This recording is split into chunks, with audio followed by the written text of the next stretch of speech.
Bien, fue el debate político económico de la semana, me parece a mí, el debate o la discusión en la convención de ABA, de los banqueros en Buenos Aires, cuando se podría decir que los ejes de la discusión tal vez pasaron por estos temas.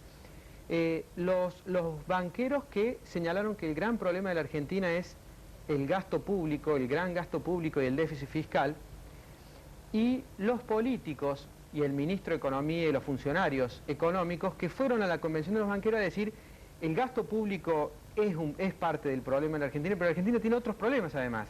Tiene la falta de crecimiento, la falta de reactivación. Y esto está muy íntimamente ligado a la tasa de interés. La tasa de interés que hoy tiene la Argentina es un problema. ¿Y por qué no baja la tasa de interés? Después de todas las medidas que se vienen tomando en los últimos meses en la Argentina, entre otros objetivos buscando eso, la baja de la tasa de interés. ¿Por qué no se produce algo que es tan importante para producir, para registrar luego o mover la reactivación económica? Está el doctor Héctor Paglia, que es director ejecutivo de la Fundación Mediterránea. ¿Cómo se puede explicar esto, doctor Paglia? ¿Por qué después de tanto esfuerzo que ha hecho la sociedad argentina en su conjunto, no se logra bajar la tasa de interés? Bueno, esto es un aspecto, como bien señalaba usted, Alberto, que responde a distintas razones. O sea, no hay una razón única por la cual la tasa de interés o este medidor que se ha puesto de moda últimamente, que es el índice de riesgo país, no baja. Yo creo que partimos de una causa principal, que es un problema de credibilidad en Argentina, y que va más allá de los aspectos meramente económicos, sino que se ha venido dando un grado de deterioro sistémico dentro del país, que ha llevado a que las soluciones económicas per se no traigan el alivio suficiente para alentar el empleo, alentar la inversión, alentar el crecimiento. De esta forma nos estamos encontrando ante un panorama excesivamente complejo, en donde las cuestiones económicas se entrecruzan con las cuestiones sociales, con las cuestiones políticas, empiezan a surgir conflictos desde el punto de vista social llamativos, que no calificaremos en esta ocasión, pero que sí están denotando un cierto hartazgo por parte de la sociedad en lo interno, y también un cierto olvido del exterior y un descreimiento total a que Argentina está llevando adelante las políticas con mayúscula que debe llevar adelante para superar esta crisis. Un país que en 3 años no ha podido salir de un proceso recesivo, en un modelo económico en donde los excluidos son los más y los beneficiados los menos, en donde la política parece hacer oídos sordos al reclamo de la sociedad y del sector privado, que es quien ha hecho realmente un gran esfuerzo por ser más competitivo, por ser más eficiente, por bajar sus niveles de gasto. Esto parecería que no tiene el correlato en encontrar una mesa de negociaciones lo suficientemente amplia, donde toda la dirigencia, y no solamente la dirigencia política, sino la dirigencia gremial, la dirigencia empresaria, la iglesia, puedan sentar las bases de aquello que los españoles hicieron con éxito en su momento, al estilo de un pacto de la Moncloa, donde digan estos son los puntos y los objetivos que tiene que alcanzar el país, a donde hay que llegar, esta es la forma de instrumentarlo y este es el régimen de premios y castigos para poder alcanzarlo. Si no vamos a esto, indudablemente que la hiperactividad que pueda desarrollar un ministro, que el voluntarismo que pueda poner en medidas puntuales para salir de la recesión, no van a ser suficientes para que el país salga y para darle respuesta al origen de su pregunta, ¿por qué no baja la tasa de interés? ¿Usted señala la necesidad de un gran acuerdo nacional, doctor Paglia? Esto yo creo que a esta altura es indiscutible. Como dijo el presidente Nava, por ejemplo,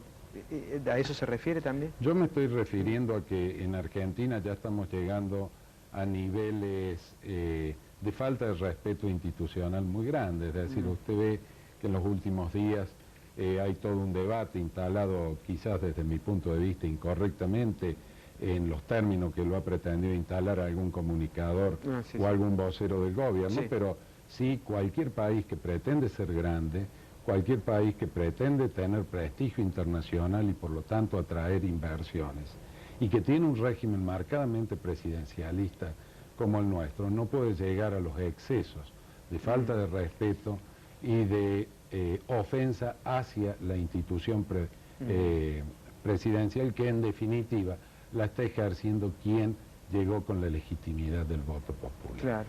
Y doctor Paglia, a ver si usted nos puede explicar lo siguiente. Tenemos un sistema financiero que está prestándonos dinero a tasas arriba del 20% anual. En tarjetas de crédito el costo es mucho mayor, todavía no sé si el doble o más. Sí, sí. Y con un riesgo país muy alto. Los banqueros dicen, bueno, en parte se explica esta tasa, este riesgo país, consecuencia de eso. Ahora, en ese mismo contexto yo veía, esta semana escuché a la gente del Banco Nación decir que han refinanciado 5.000 millones de pesos de pymes que tenían esos créditos con garantía hipotecaria. El Banco Nación debe decir, o ejecutar o refinanciar. Refinanció. Y está prestando tasa a las pymes a menos de la mitad de lo que prestan los bancos privados. ¿Por qué el Banco Nación lo puede hacer? Bueno, esto va en línea con un viejo debate instalado en Argentina acerca del rol de la banca pública en la economía, y precisamente el Banco Nación está llamado por su propia Carta Orgánica a cumplir un rol en el sentido de alentar todo el espectro de pequeñas y medianas empresas, y precisamente existe, porque de hecho lo hay, un subsidio en la tasa de interés que debería estar, para abundar en transparencia, explicitado en el presupuesto nacional, porque algún costo tiene que tener para el Banco Nación esta política crediticia. Pero le digo más, aquí el gran culpable, o el que produce lo que los economistas ampulosamente llamamos el crowding out, es decir, el desplazamiento del sector privado en la obtención del crédito en favor del sector público, es precisamente el sector público.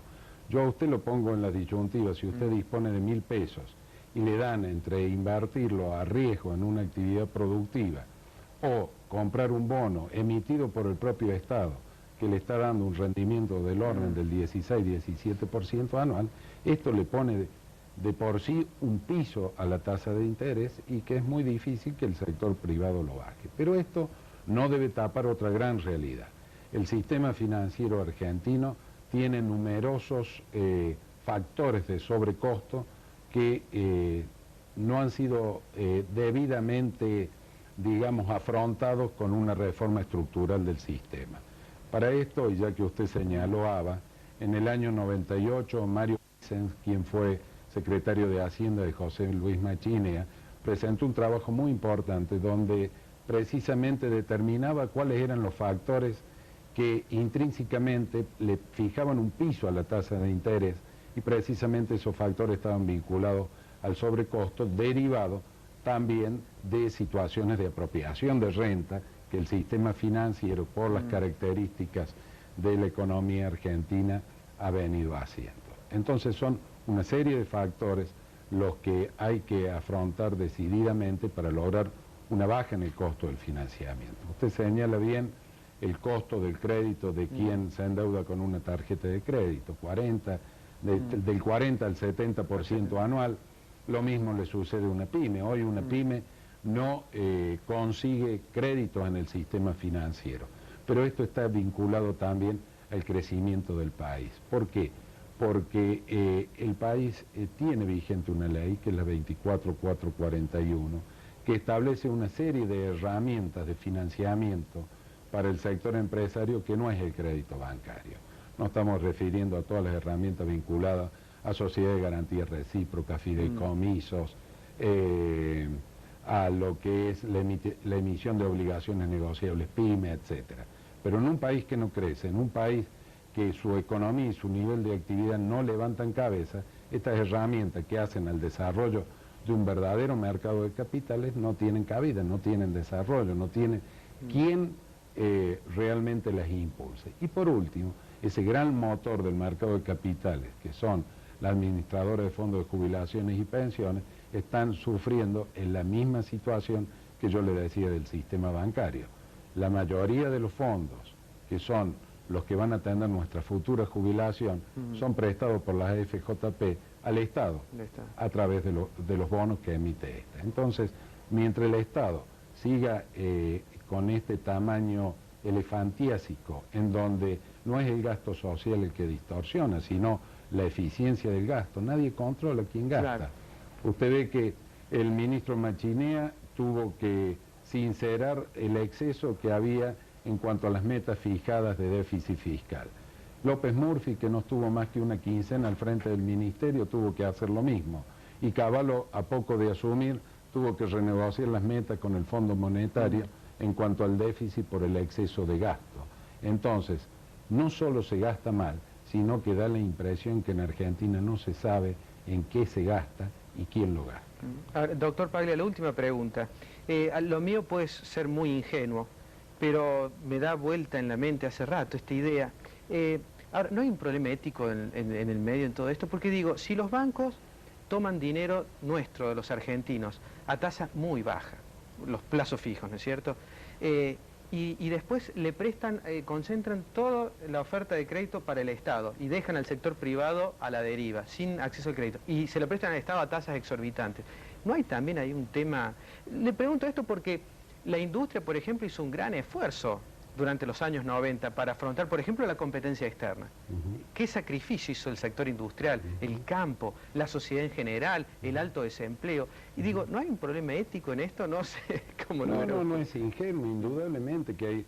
Cuando yo le hablo al comienzo de una crisis sistémica, la crisis sistémica es derivada de un problema eminentemente ético en la sociedad argentina. Si no, no estaríamos viviendo todo lo que estamos viviendo, todo lo que estamos viendo que aparentemente quiere aparecer y no termina de aparecer, y que esperemos de una vez por todas quede totalmente a la luz todo lo que ha sido los procesos que se han venido dando, en donde indudablemente la ética es un valor que pareciera de moda y que pareciera que no convoca, pero que indudablemente es el eje de cualquier discusión que seriamente quiera encarar la dirigencia nacional. Bueno, gracias por venir, doctor Paglia. Al contrario. Muy interesante. No es así, es decir, llegaron ustedes. Lo nuestro no ha sido una coincidencia, es bueno que lo aclaremos, no hace al manejo de la coyuntura, esto es una potestad del presidente de la República, de su ministro de Economía. Lo que hemos hecho sí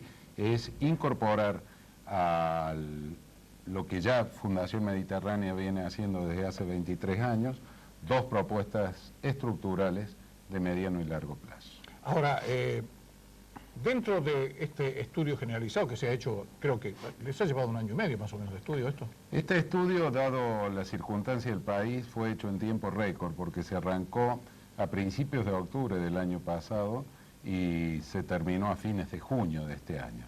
En realidad este tipo de proyectos llevan más tiempo en su elaboración, pero aquí el IERAL, que es el Instituto de Fundación Mediterránea, demostró que redoblando los esfuerzos podía llegar a presentar la propuesta en tiempo y en forma para que la dirigencia la tuviera disponible. Ahora, cuando suceden los hechos que están aconteciendo en este momento en el país, ese proyecto indudablemente por el momento va a un cajón.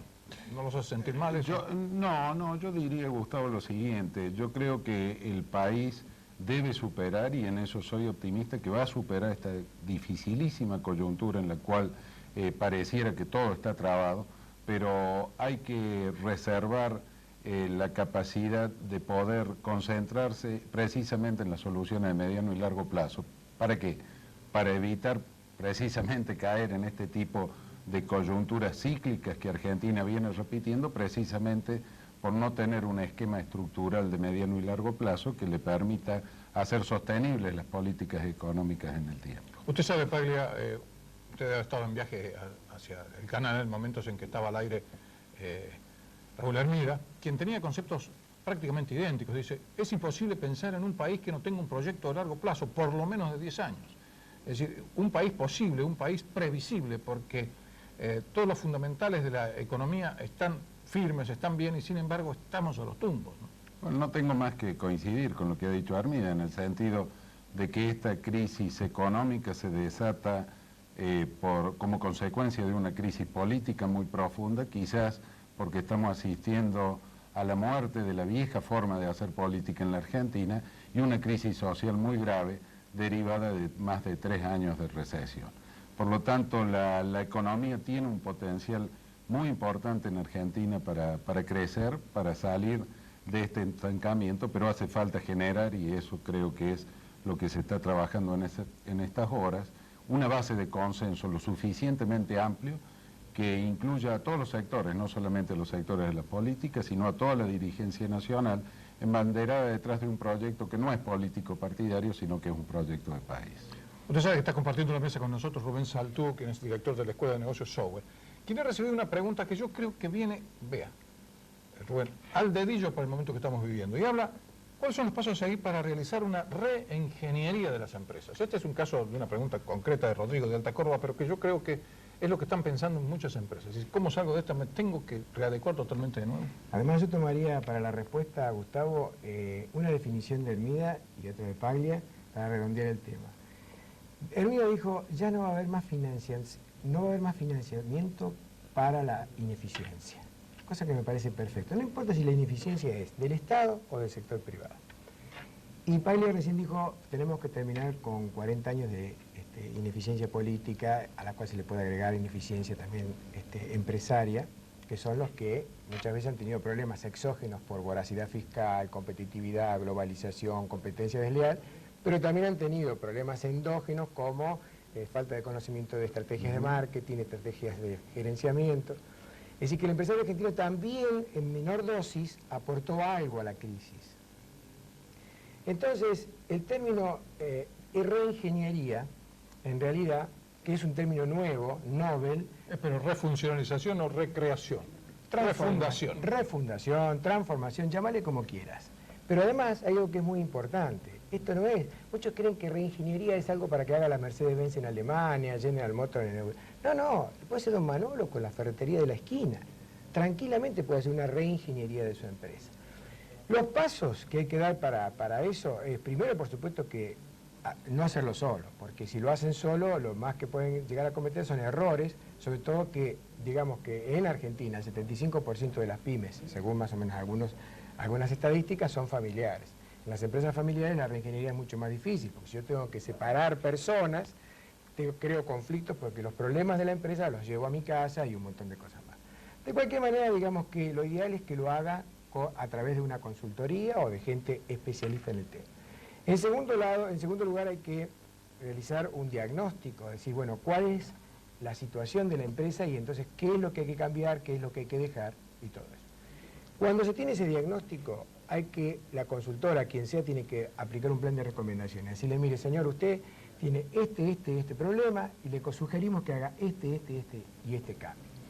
Y por último, lo ideal es que la empresa que le hizo la reforma o le diseñó la reingeniería, digamos como que tiene que hacer una auditoría, por lo menos en los primeros tiempos, para supervisar de que realmente los cambios se hagan bien, porque si no uno viene y dice: mire, tiene que hacer esto y lo otro, a nivel de gerenciamiento, por ejemplo, pero después el que queda a cargo no lleva a cabo esas medidas, esas estrategias de gerenciamiento, y entonces se vuelve a complicar la cosa. Y lo primero que ocurre es decir: estos tipos que me vinieron acá a traer los datos de la reingeniería no sirven. Y el que no sirvió fue él gerenciando toda la situación.